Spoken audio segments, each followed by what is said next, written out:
Hi, and welcome to another edition of Studio 411. I'm your host, Larry Dasilva.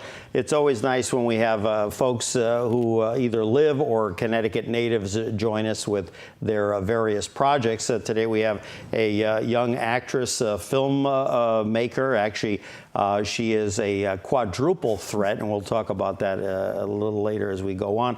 Victoria Negri is an award-winning writer, director, producer, actress. Her featured directorial debut, Gold Star, which she wrote, again, directed, produced, and starred, say that 3 times, alongside Oscar-nominated actor, as well as Emmy Award-winning actor for other projects, the late Robert Vaughn, and what turned out to be his last on-screen performance. And this movie, again, we're going to see a few clips, and actually, we're going to start off before we go to Victoria. We're going to see a trailer of the movie to give you a little sampling of what we're going to be talking to Victoria about, as well as her career, projects, inspirations, etc. So right now, let's take a look at a trailer for the film Gold Star.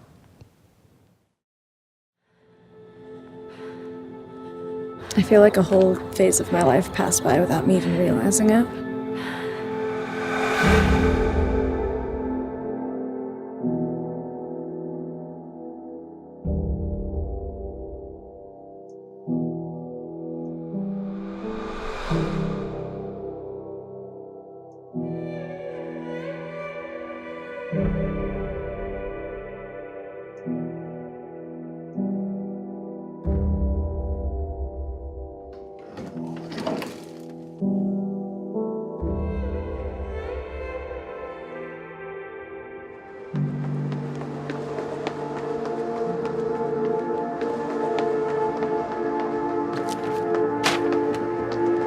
Dad?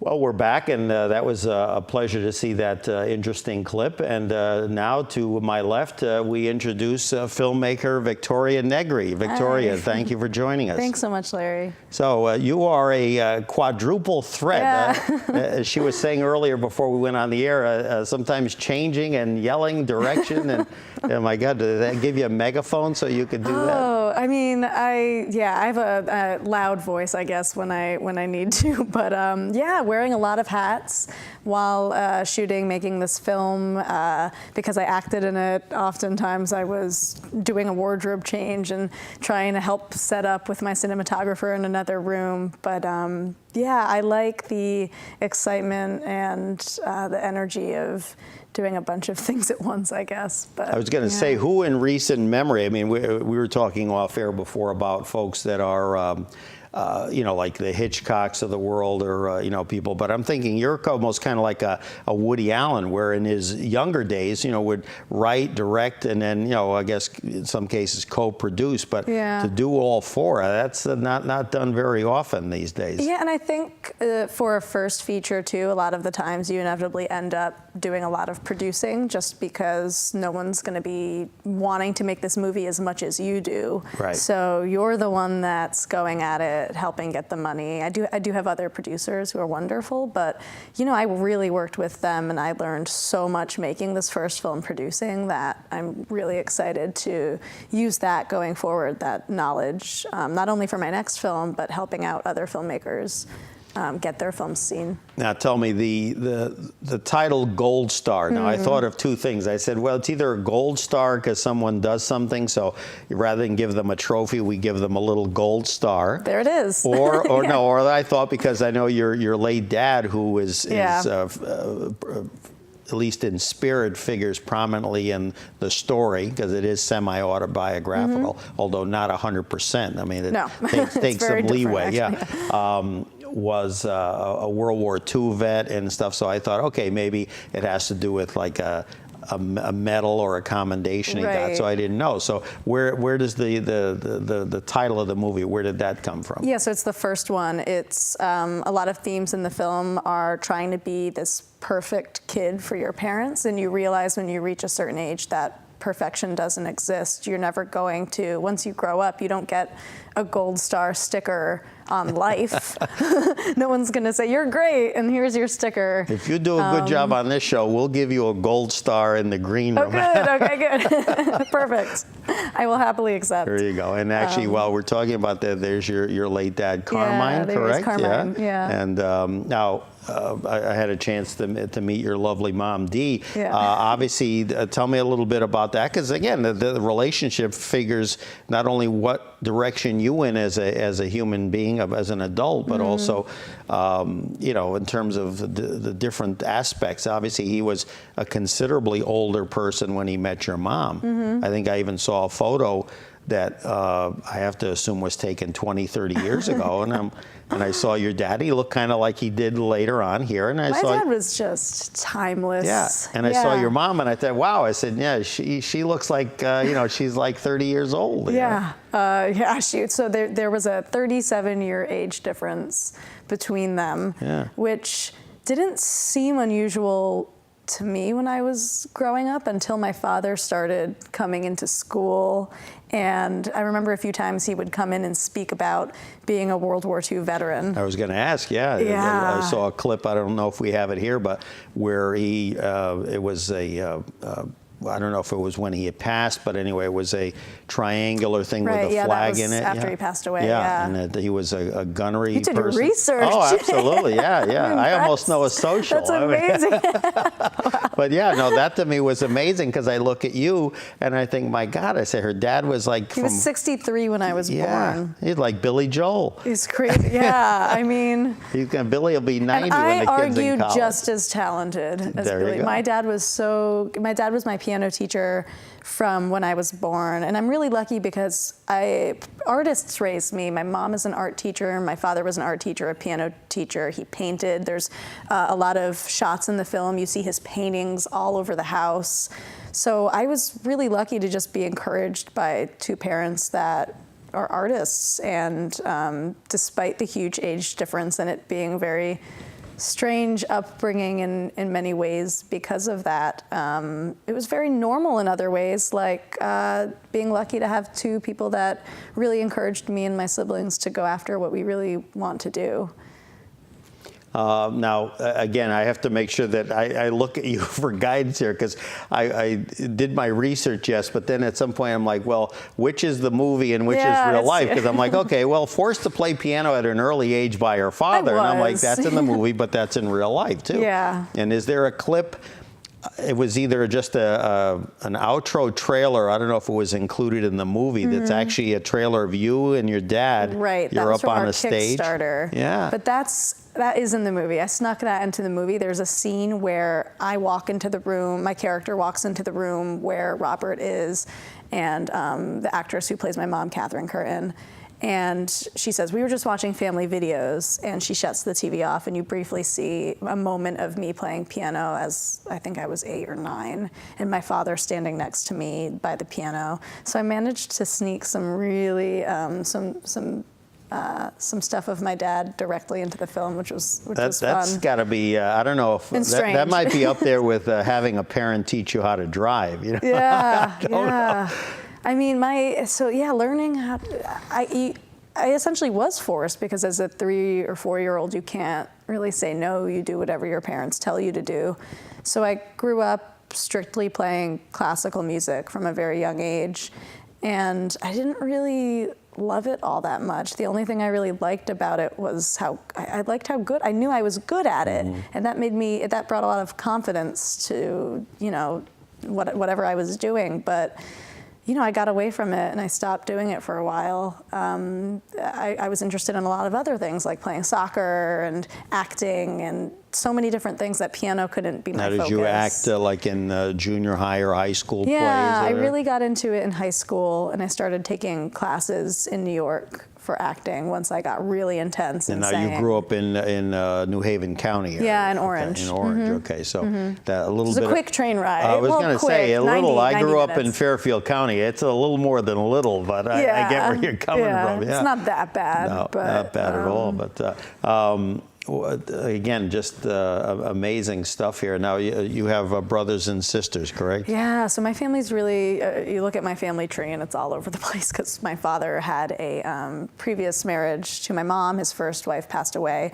So I had 3 half-siblings. My oldest half-sister passed away in 2009. So I have 2 half-brothers that are my mom's age, and I have 2 siblings from my mom. Oh, wow. I see. I just thought it was No. 1 or 2. I didn't realize, of course, that's There's a whole like bunch. another generation, Yeah, really. yeah. That's crazy.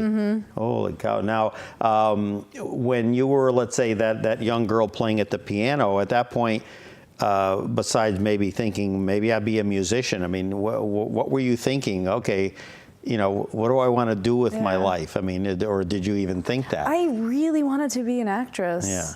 I really did. And I remember I had this entire conversation with my mom where I said, I think I saw Home Alone and got really excited about it and said, I want to do that. I want to act. And she said to me, when you can make the decision to do it, you should do it. I don't want to be dragging you on auditions and forcing you to do something and then you lose your joy for it. Which is kind of funny now that I'm saying that because that's what kind of happened to me with piano. Yeah.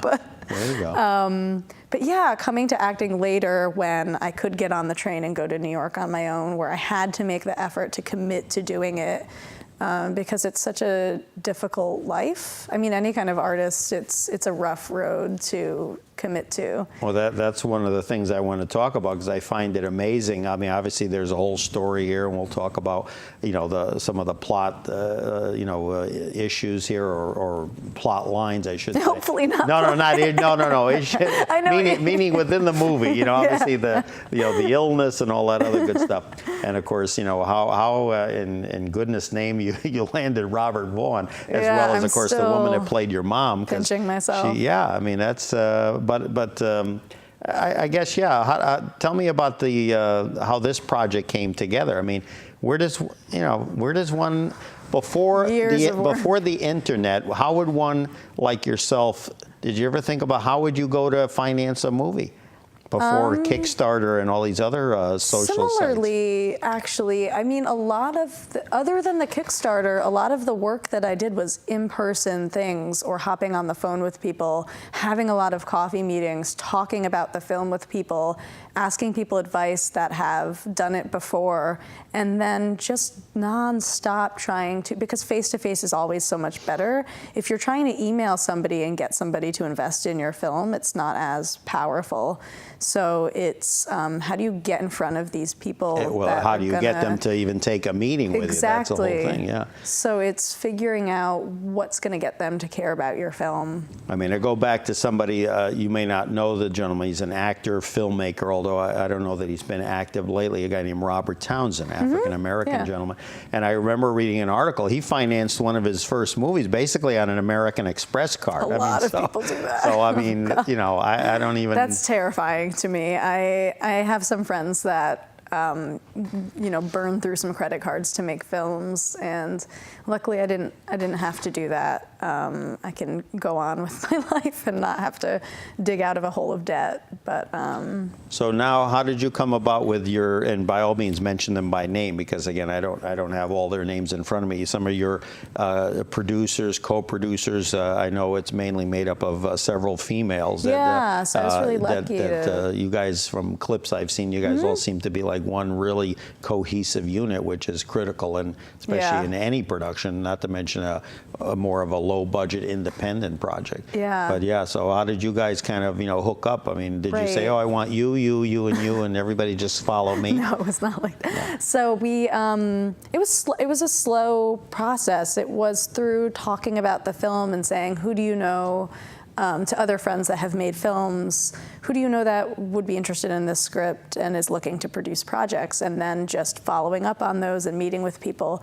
So our first producer that signed on, her name's Katie McGuire, and she's also a multi-hyphenate. She's an actress, producer, writer, and we just really clicked in her personality, just very enthusiastic about the project, and just what was really helpful about bringing Katie on so early was the fact that I was still really caught up in what's real life and what's good for the film and discerning the two. And she, you know, helped me realize, okay, so this will serve the film, and you don't need that. Just because everything happened, you don't need to put it in a film. And then we were working on a short film together and met my second producer, Effie Fradilakis, and we all clicked and brought Effie into the fold. And then I was interviewing a cinematographer, and I mentioned to him we were going to shoot in Connecticut, and he said, oh, I just worked with this great producer. She's like on every single project in Connecticut, you have to meet with her. So I didn't end up hiring him, but I met with, her name's Ellen van der Weyden. Mm-hmm. I met with her, and she was basically like our boots on the ground Connecticut producer. So yeah, it was about over the course of a year of assembling that team of producers, and I'm so lucky that you know, we all clicked and we're all still excited about the project because it has been, you know, I think I brought Katie on in 2013. So it's been a long time of working together. Gold Star is the movie, the multi-talented Victoria Negri. Again, remind me on the website, yeah. goldstar-film. Yeah, goldstar-film.com. Very good. All right.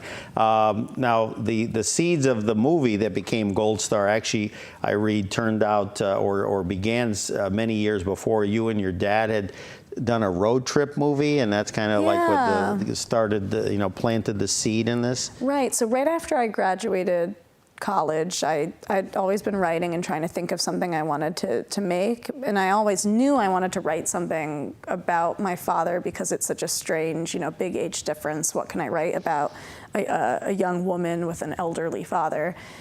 So one idea I had was, to make a road trip movie of bringing my father to a high school reunion.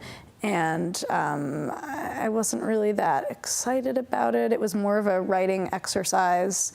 And then once my father had a stroke in 2011, I kind of, you know, pulled the script out of the drawer and, you know, ripped it apart and started fresh with what do I want to say now about what it's like to have an older father. And it became more and more about going through the experience of losing my dad.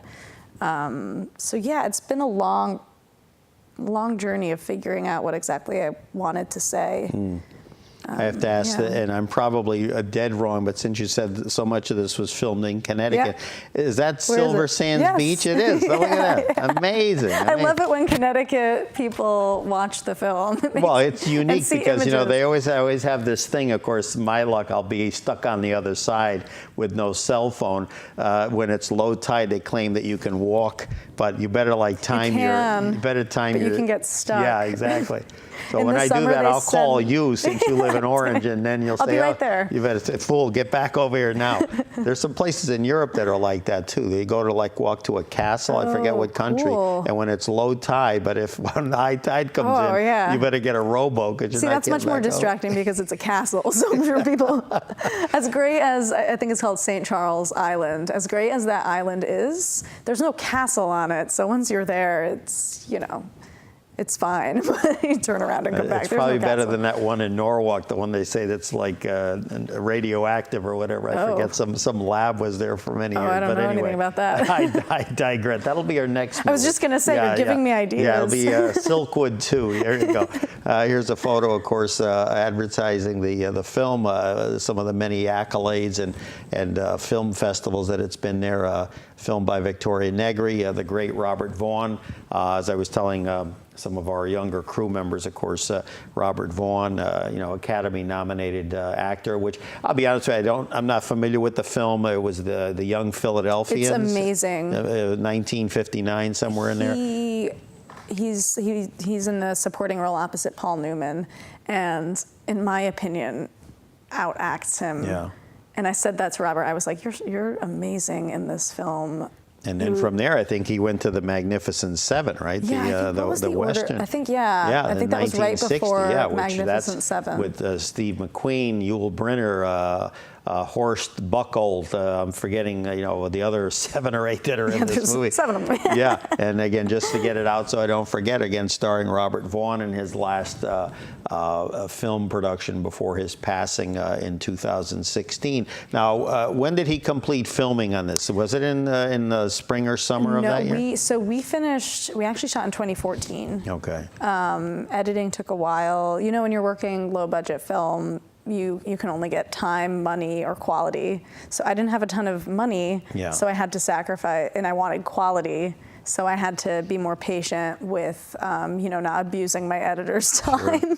And that meant that in the ensuing, we'll say 2 years, that obviously I'm gathering from the shots that we'll see a little later on, his health appeared to be good. I mean, as far as I know, he was completely fine. Because he passed of leukemia, if I'm not mistaken. It was leukemia. Yeah. I spoke with him a few times after we wrapped on the phone, and everything seemed great. And then one day I got an email from his manager right before I announced our world premiere in the fall of 2016. His manager said he couldn't appear in person, and he couldn't do press because he was sick. Yeah, leukemia, when it strikes age, young and old, and when it hits, it appears to be very quick. Because I had a family member that within weeks was gone and was much younger than. Here's a shot we talked about before. Yeah. Now the sidewalk. The sidewalk. Yeah, I thought it was something you guys had laid out that to facilitate. And I'm thinking, why would they do that? Robert can just get up and they can move the wheelchair. It's so strange. I don't know why that sidewalk is there. Maybe to bring boats down into the water easier, but that doesn't. I don't know. Interesting. Now I'll show you, and I'm either dead wrong or then you can be impressed. Okay. I did not know he lived in Connecticut for a big part of his life. Okay, I believe somewhere in the Danbury area. Ridgefield. Ridgefield. There you go. So not probably less than an hour from where I grew up and even from where I currently live. But is it true that he had a fear of water? Yeah. That's said amazing. to me, so right when we were, in this moment together, we were having a conversation, and he said, you can't push me past where this sidewalk ends because I can't go closer. He almost drowned on a film shoot. I'm completely forgetting what production it was, but he almost drowned shooting something. So he really had a fear of water. So he couldn't. No wonder he did those lawyer commercials later on. He was looking for, I'm not going to give their names, but he definitely needed representation after that, my goodness. And I'm sure made a pretty penny doing it too. But no, I read that and I thought, I went back over it and I said, is she talking about her dad or her Robert? No, and Robert. I said, my dad loved the ocean. Yeah. No, that's I just found that amazing. Now I have to show this a couple of reasons real quick before we get back to the talking about the movie. There's Robert, of course, upper left in his iconic role as Napoleon Solo. For those of you as old as I am, and the 60s classic, The Man from U.N.C.L.E. Past Studio 411 guest Sharon Farrell in between there, nestled very, very comfortably. And of course, David McCallum, who I don't know if he's still on NCIS. Yeah, I'm pretty sure he is. He's been on that show longer than 4 times longer than The Man from U.N.C.L.E. was on the air. But Sharon. And I felt bad afterwards when I heard of his passing, and I knew, she was close with him. They had acted. She was on 2 or 3 of these episodes of the series. I called her, and like so many others, I'm sure, she was almost couldn't continue the phone conversation. I mean, not that he was a young man, but I think, as we spoke before, the quickness of how this came about. Yeah, it just she had to get off the phone. So then I felt bad, like, oh my God, I didn't mean to bring her bad news, but no. Did you break the news to her? I broke the news. She didn't know. Wow. She had just done my show, and then I said, and then we had talked now and again, and then I'm driving home, and then I said, I bet you Sharon doesn't know. But it hit her like real hard, and then so he was just the sweetest person. He could have, it was a low budget shoot. He could have tried to, we set up in my mom's house down the hallway where my mom's bedroom is. There's this side room that he could have had complete privacy. We set it up for him. We had a mini fridge and snacks, a bathroom for him, a back deck. He could have had his own wing and avoided speaking to anyone. Sure. And he came down the hall in between scenes. He was talking with everyone, telling stories. He was just a really giving person. He didn't have to say yes to this film. It was not a huge paycheck. Now, this is a shot of, not in character, but the two of you kind of during lunch. Talking, comparing and stuff. And again, someday, young lady, I think you'll, after probably my thought there when I read this and was doing the research, I thought, someday you should probably take notes, or if you don't, I would write them down now and then do a book on him and then include all your stuff, your memories, your stories, because to me that would be the ultimate tribute, because he sounded like he really it was like a true education in more ways than one. And just being around him and realizing that he trusted me with his performance. He said yes. That gave me, I feel like I owe him so much, because the amount of confidence that he gave me and how much he trusted me. I was very nervous at first when he said yes, because it's a huge responsibility. I don't want to make him look bad. I don't want to make a bad movie with this legendary actor. But something clicked once I got to know him and I saw how much he trusted me and he believed in the film. And yeah, like I was saying, I owe him a lot, because I feel like I'm going to carry that through the rest of my life. To start off on my first film with a seal of approval from him is absolutely unbelievable. I'm just incredibly lucky. Before we go to this next young lady here in the shot, who I want to mention, because the audience, I'm sure, will recognize her. Did he get to see even a rough draft of the finished version? No. No. Okay. I wanted to send him I sent him the film. I sent him a few DVDs, and he was too sick in the hospital. Wow. I met his wife, and she said that he couldn't watch it. Yeah. Unfortunately. But I think he would be proud to have been a part of it, I hope. Now, this another up-and-coming actress, such as yourself, the lady Ms. Curtin there. Tell us a little bit about her. Now, she's in a big deal since you've worked with her. Yeah, Kathy is incredible. I keep saying how lucky I am. I'm being repetitive, but I mean it. Not only is she incredibly talented, but she's the kind of person that she showed up to set. So she plays my mother in the film. She showed up to set and basically became my mom. She showed up with green juice from New York, and she said, "You need to take care of yourself because you're running around all over the place. Without you, there's no paycheck." Yeah, exactly. Keep your energy up. And she's been so supportive since we've finished. She was emailing me today about bringing cast members of other shows she's been on to our premiere in New York. She's on the current. She's on everything. But Orange is Orange the is New Black. The New Black. Okay. She's on Insecure on HBO. She's on season 2 of Stranger Things. She's everywhere, and she deserves to be everywhere. I was blown away by the things that, if you give her space and say, "Kathy, let's figure something out together," the things she comes up with, it's just incredible. Her instincts. Very improvisational within a structure. Right. Yeah. We didn't change any lines, but I said to her, if you're feeling something, add something more, and I'll play off of it, because I think that's the benefit of me also being an actor. I love that, and I'm really open to it. So I blocked out an entire scene with my cinematographer. We knew where the camera was going to be. We were rehearsing it, running through it, and Kathy did something so different from it that we changed the entire setup to go around what she did. If you get actors that talented, sometimes you just have to step out of their way and say, "What do you think?" Filmmaker Victoria Negri joining us here on Studio 411 for the hour of the movie Gold Star. Help me again, www.goldstar-film.com. Dash, okay. Dash. Dash. I had to do the dash. All the other websites were taken. It's amazing. Amazing how somebody hears, oh, let me buy up all those sites. Yeah, I don't know what happened. Yeah, I know.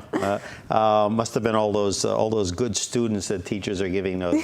That's a show about education for another time. Good job. Good job. Yes, you learned how to stand up. Good job. There we go. There's Robert. I would say he's looking down on you right now, and I'm sure, as you said earlier, you take him with you quite often. Again, an actress friend of mine who has been in the business for a while. She has who she calls almost like forefathers. In other words, she had her own father who died, not youngish, but she wasn't around by the time she was 30. Yeah. And then a stepdad who's since passed, a TV father, a producing a media producing type person who was affiliated with the series she did, who was also like a father figure. So, it's amazing, and then these people all. I could do much worse. Oh, please. My movie dad, I wrote him a Christmas card and said to my movie dad, and he sent me one back saying, love your movie dad. So he thought it was really funny. He liked the title of being my movie dad. Now, your dad, Carmine, in real life, now he passed when? He passed in 2012. 2012. So at this point, nothing. This was just an idea that really He knew. He knew I was going to make it. Right when he had his stroke in 2011, I started writing it. And then my father came home from the hospital. He was back and forth twice, but I think permanently right around February of 2012. He passed away in November. But I started, when I was helping take care of him, I would take phone meetings from our house in Connecticut and say to my dad. That's right, you were doing Skype. Yeah, I was doing all of that. Yeah, the beauty of technology at least was able to allow you to do this. Exactly. Yeah. So I'd say to my dad, okay, I'm just going to step in the other room, take this meeting. And we actually did, one of my friends is a really talented photographer, Ben Jarash. He came, I went to college with him, he came to Connecticut and we did some some concept photos for the film just to show investors and our audience the look and the environment and where we were going to be shooting. And we featured my dad in a bunch of them. Before I get too far behind, let's take a look. We've got a scene, a beach scene of you and Robert playing your dad. Do you want to set it up? Yeah, I'd say this is the first moment in the film where my character and his start to find an understanding without words. Gotcha. All right, let's take a look at that. A clip from the movie Gold Star. And here is Victoria Negri and the late Robert Vaughn here on Studio 411. Let's take a look.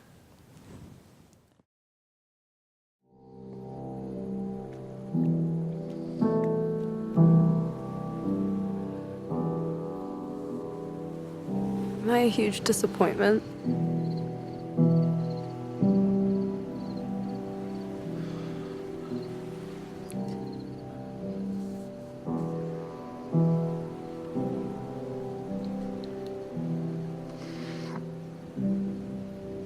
I think I worry about things an unhealthy amount. You too?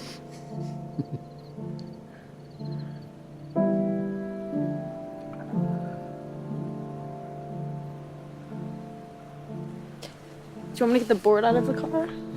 No.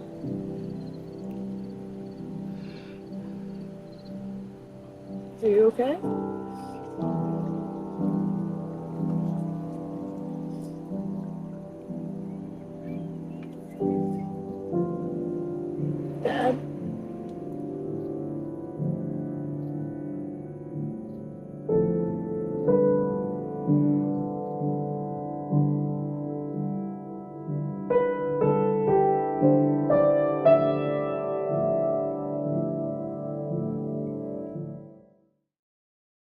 back with filmmaker Victoria Negri. Let's see, speaking of folks, relatives, people that feel like they're part of your inner circle, your maternal grandmother had a role in the film. So yes. we start using everyone.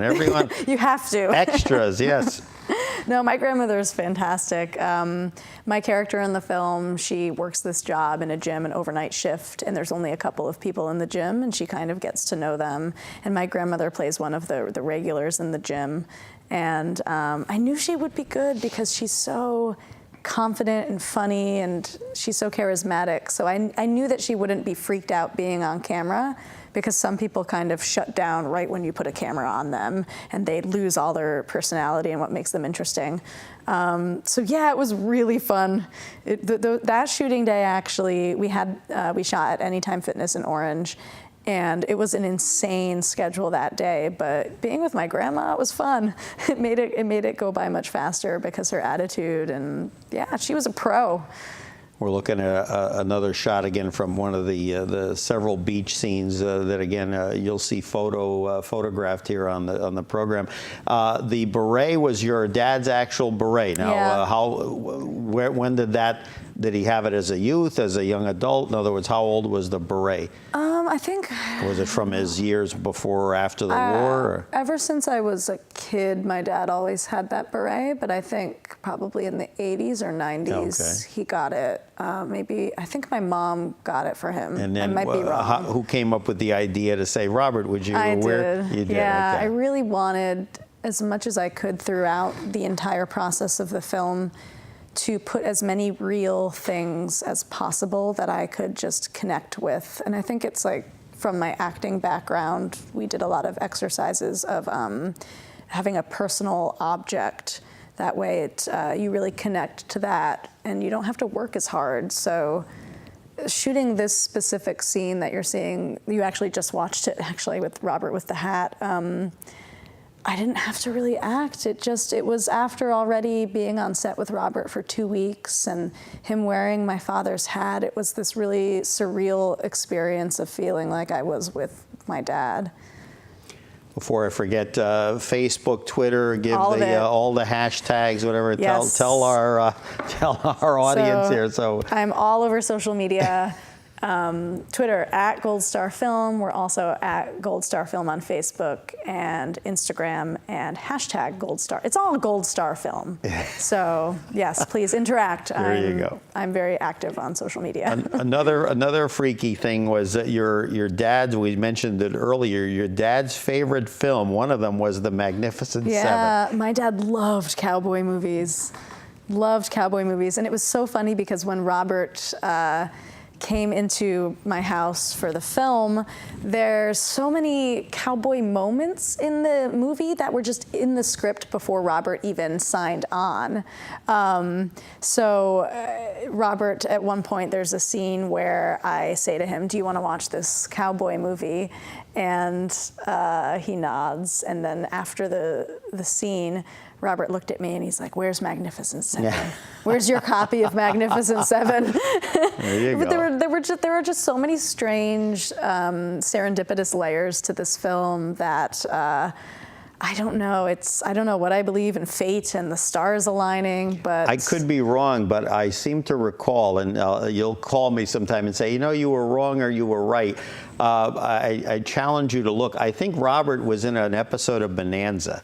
Yeah. There you go. I haven't seen it, but I remember seeing that on his IMDb page. There you go. Yeah, so he did so much TV. Oh yeah, He back was in the day. everything. He worked nonstop. And Westerns, of course, from the, I would say, mid-50s through at least, I don't know, the early 70s. I don't know, maybe as far as Gunsmoke. And there's always been a little dribs and drabs, but there was a 10-year period where I think it almost eclipsed sitcoms, in terms of just, the Wagon Train, Gunsmoke, My Have dad Gun Will watched Travel. them Oh, yeah, watched them all. Yeah. Probably had them, well, that was long before you came along, but I'm saying back in those days, if you had a board, you would be marking, or the TV guide. That was, it was only we had TV Guide. 7 or 10 channels, not now. Now Right, I'm like, now I can never find anything. I need a magnifying glass between there and the one on the cable. I still can't find what I'm looking for. It's like the old Springsteen song, 57 channels and nothing's on. It's amazing. Just again, it must have been something. I remember when I started doing this talk show, and I thought, wow, how cool that would be, to get somebody like him on. And it's happened with other people, and then for whatever reasons they pass, or we've had fortunate to get a couple of people, just like you said, just through fate, whatever, reaching out, and they say yes, and then they pass, and then I know myself, I kind of won't take it hard, so I can only imagine. To have this presence and, on a day by day basis, that's got to be something. Now, when your dad had the stroke, because again, correct me if I'm wrong, in the clip, that, like with Robert's character, that affected the speech. It affected everything. So the difference between the film and in real life, my dad was much more debilitated than Robert is in the film. Robert can't speak in the film either. Right. My father couldn't speak. The difference is my father had a trach. Oh, okay. Right. So we had to suction the trach and things like that. But I didn't want to, that's just an added thing. You talk about in the notes that was something you, as well as I'm sure other members of your family, you had to. Me and my mom. You had to learn how to the only two. Make the necessary changes and adjustments, whatever. Yeah, I learned how to suction the trach. My mom taught me. I was very uncomfortable to do it at first because you're essentially snaking a tube down somebody's throat into their lungs. But yeah, we used the big thing that's really similar in the film is, and I think unique, is a magnet board with letters on it that I used to communicate with my dad and spell out words and sentences. And there's a few scenes in the film where Robert does that, actually, with the same magnet board. There's a sitcom called Speechless where there's a young actor who's he's either got CP or MS, or something where he does not speak, so uses a pointer, red pointer or whatever, and then they pick up on it. And again, at first you look at it like, wow, how can you do this? And then they get so good at it that it becomes like second nature. I mean, after a while, you just kind of know what they're trying to say. I just got this instinct of even just looking at my dad and knowing certain things. But he told me new stories with the magnet board that I never knew before. This one story, I don't remember what, I'm a big runner, so I was like running around Orange, and I came back, and my mom was worried because there was a bear sighting nearby, and my dad was calling for the magnet board, and he spelled out, and of course it took like 20 minutes, but he spelled out this story of a bear, when he was growing up in New Haven, made claw marks on his house when he was like probably 5, like 1930 or something. So I don't know if it was made up, but it was a new story. It was a new story. Wow. So yeah, I mean, there were a lot of moments like that. Even though somebody can't speak, you can still really connect and learn from them. There's a picture of Mr. Wagner there, relaxing, taking it all in. And as you said, he seemed like a very easygoing gentleman. He really was, because so much can go wrong on a film set. And luckily, nothing went disastrously wrong on Gold Star, but he was just along for the ride. And look how comfortable he is. He's looking great. I love that shot. Love it. And as I was telling Victoria off air, just before we went to get ready to tape, all of a sudden I found this shot that I hadn't seen, and it was a tight shot of you and he, just both out of character, just yourselves, and I thought, what a great photo. I mean, that's man, you ought to have that, like, the size of this room in your house. I'm telling you, it's phenomenal. That, and then on the other side of the wall, one with you and your dad. So they're my two dads right there. That's it. And who knows? But in 20 years, there'll be another person that'll have the same impact. Same thing with another mom or another. People they become like sometimes they're not in the case of your dad, but I'm saying sometimes people that enter your life in many ways are almost as good, if not better, than relatives in your own life. sometimes they're there for you when you need them more so than others. But that's another That's a show. whole other talk That's show. Another show, and a couch will be needed for me. But anyway. Again, you guys did a thing, I think we have a shot of it, where you celebrated, I guess it was at that time, 51 or 52 years. You got a 50. Man from U.N.C.L.E. cake or something? Yeah, And we were shooting at Gaylord Rehab in Wallingford, and it was the 50-year anniversary of Man from U.N.C.L.E., so we got Robert a cake, and on our lunch break, we all just And kind of what was his celebrated. reaction? He was shocked that we did anything. My goodness. Yeah, and then it was just great, yeah. But he was really sweet. Now, there's a scene, I assume this is from the movie, this is towards where, of course, the end is near, and again,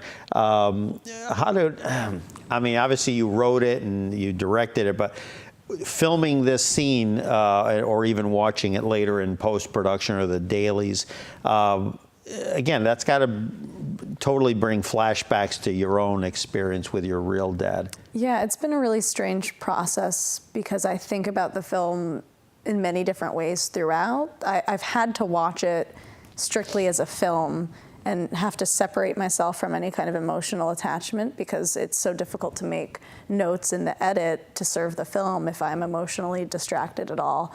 But especially filming at Gaylord was challenging because I hadn't been there since my dad was there.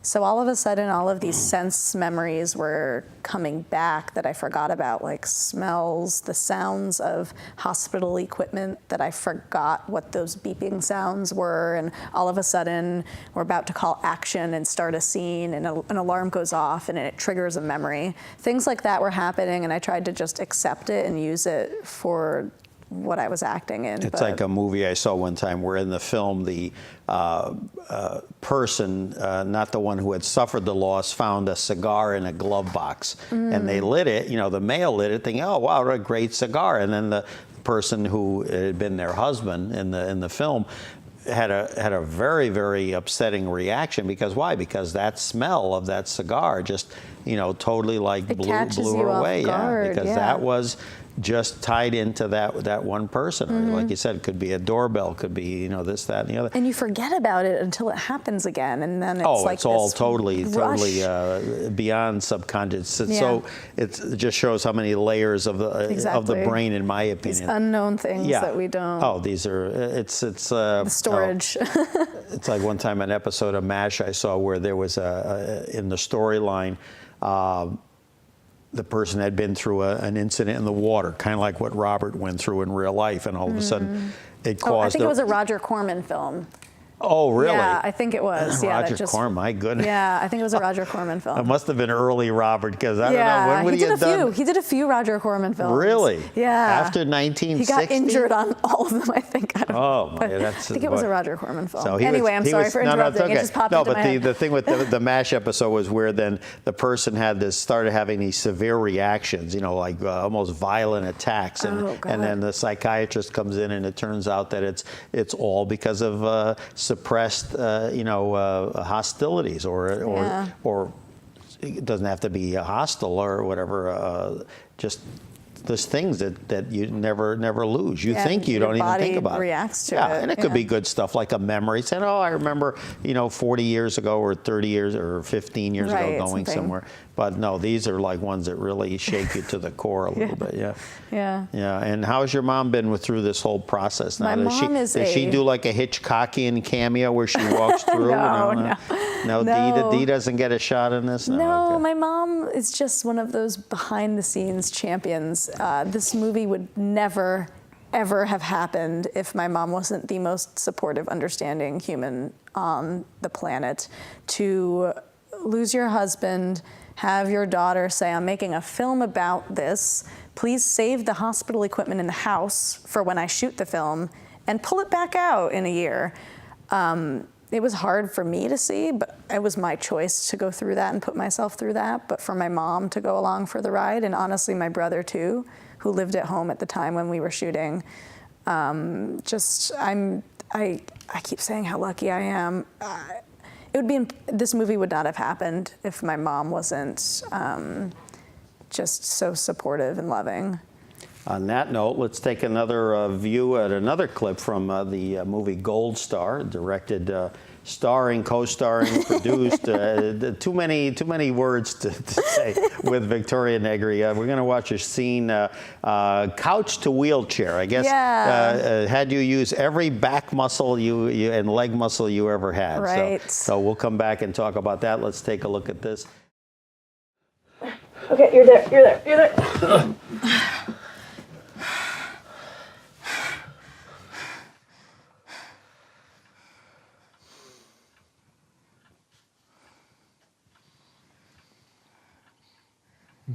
No, I just moved you. Are you kidding?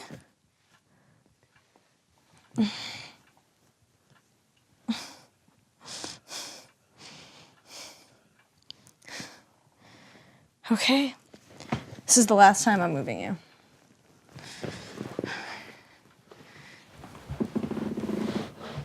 Okay, put your arm around. Okay.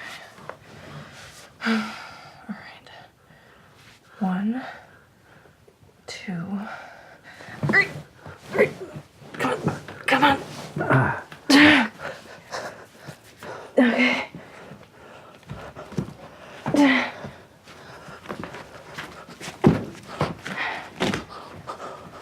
Okay, you're there. Okay.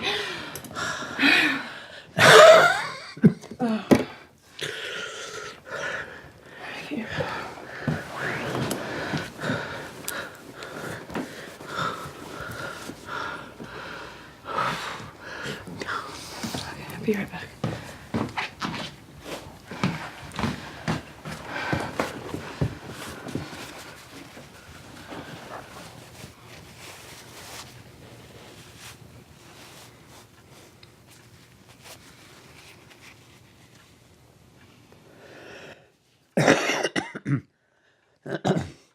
Better?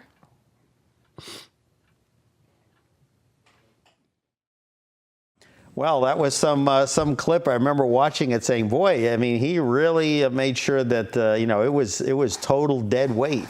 That was the last scene we shot, and I think this is a credit to my assistant director who scheduled the film.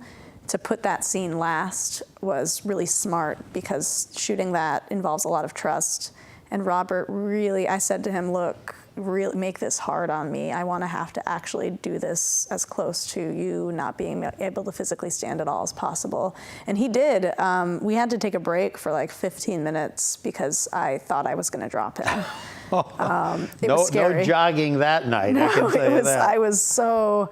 it was a very physical movie for being a family drama. I really put myself and Robert through a lot.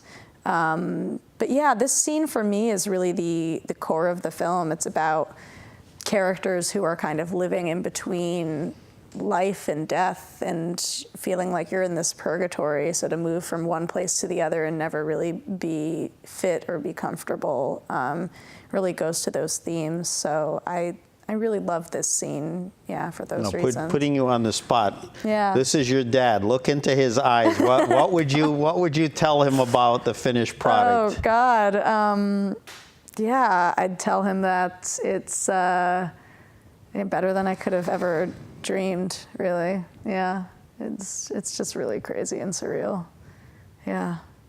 There you go. So now, what's on the horizon? We have other fantastic.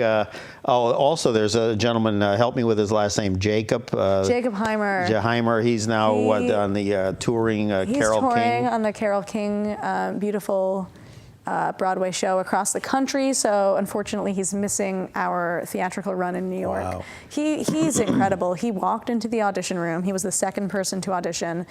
And after he auditioned, I was like, that's it. The role's his. Sure. I feel bad for everyone else. But he's incredible. Hey, I'm a big believer. When you find the right person, this isn't the NFL. We don't need to interview 50 people. I had to, unfortunately. You know what I'm saying? It's like time is money, and no matter whether you're a big conglomerate or a small independent production. There it is. There is. There's his Man from U.N.C.L.E. The cake. I love it. I love it. If David McCallum, if you ever meet David, you should try to send him a photo of that. I'm sure he misses his friend dearly because they did a reunion movie back in the 80s, and I'll tell you, everybody I knew was watching it because we're just like all reliving those memories with Mr. Vaughn and Mr. McCallum. All right. Well, real quick now, give me 30 seconds. Upcoming film or production, what are you working on? Right. So after this is out in the world, I'm currently in development on my next feature film that I am writing and will be directing called Ultra. It's about a woman who runs 100 miles across Death Valley and has a psychotic break with reality. So it's much different. Wow. Oh. More intense in a different way. Less back muscles, I have a feeling. There we go. More leg muscles. Yes, more leg muscles. All right. Filmmaker Victoria Negri joining us here for the hour on Studio 411. Let me try it again. www.goldstar-film.com. Look at that. Only took 37 takes, but we got it right. We got it. The film Gold Star again, we look forward to having you back on the program. Thank you. Again, just a real pleasure, and thanks for sharing some memories with your co-stars, especially the great Robert Vaughn. Yeah, so, thank you. This has been great. Thank you. Yeah. Hey, you made my job easy, Yeah. I'll tell you. There you go. This is fun. All right, we thank you for joining us on this episode of Studio 411. Larry Dasilva is my name. We look forward to having you back on again real soon, and we will see you sooner than later for sure. Take care.